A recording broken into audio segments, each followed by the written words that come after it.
सम्पूर्णमा नमस्ते। म गणेश गैरे 7 नाइट ट्राभल्सदेखि आजको भिडियोमा चाहिँ म एयरलाइन्सले प्रोभाइड गर्ने 4वटा सर्भिसेसका बारेमा बताउन गइरहेको छु। कृपया भिडियो अन्तिमसम्म हेरेर साथ दिनुहोला।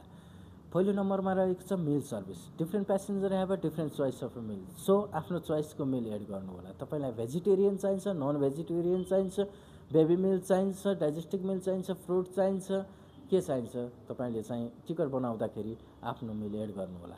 र दोस्रो नम्बरमा रहेको छ एक्स्ट्रा ब्यागेज। एयरलाइन्सले अलाउड गरेको ब्यागेजभन्दा एक्स्ट्रा ब्यागेज चाहिएको सन्दर्भमा एयरलाइन्सले प्रोभाइड गर्ने सर्भिस भनेको एक्स्ट्रा ब्यागेज सर्भिस हो। एक्स्ट्रा ब्यागेज सर्भिसको लागि चाहिँ एक्स्ट्रा पे गर्नुपर्ने हुन्छ र डिफ्रेन्ट एयरलाइन्स अनुसारको डिफ्रेन्ट रुलहरू रहेको छ यसको लागि। र तेस्रो नम्बरमा रहेको छ मलाई मनपर्ने, सबैलाई मनपर्ने तर थोरै मात्रामा युज गर्ने सर्भिस रहेको छ transit accommodation service. It means airlines provide free hotel accommodation at the transit point. एयरलाइन्सले चाहिँ फ्रीमा तपाईँलाई होटल एकोमोडेसन दिने गर्दछ। यो सर्भिसका धेरै फाइदाहरू छन् जुन चाहिँ तपाईँलाई मैले यहाँ भनिराख्नु पर्छ जस्तो लाग्दैन मलाई।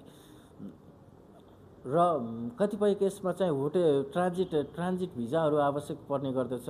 ट्रान्जिट भिजा सम्बन्धी कुनै जानकारी चाहिएमा बुझ्नु परेमा चाहिँ हामीलाई सम्पर्क गर्नुहोला। हामी ट्रान्जिट भिजाको बारेमा तपाईँलाई बुझाउँछौँ। तपाईँहरूको ट्रान्जिट भिजा आवश्यक छ भने हामी ट्रान्जिट भिजाहरू लिइदिने गर्दछौँ।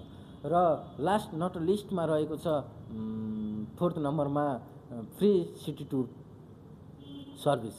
यो चाहिँ सिङ्गापुर एयरलाइन्सले सिङ्गापुरमा ट्रान्जिट हुँदाखेरि प्रोभाइड गर्ने सर्भिस हो। सिङ्गापुर एयरलाइन्सले चाहिँ तपाईँलाई दिउँसोमा फ्री सिटी टुर गराउने गर्दछ। तपाईँहरूमध्ये कसले कुन कुन सर्भिस युज गर्नुभएको छ कृपया तलको कमेन्ट बक्समा कमेन्ट गर्नुहोला। र कुनै पनि एयरलाइन्स र एयर टिकट सम्बन्धी जानकारी चाहिएमा कृपया तल दिएको नम्बरमा वाट्सएप, भाइबर र इमेल गरेर हामीलाई सोध्न बुझ्न सक्नुहुनेछ। हस्त, धन्यवाद।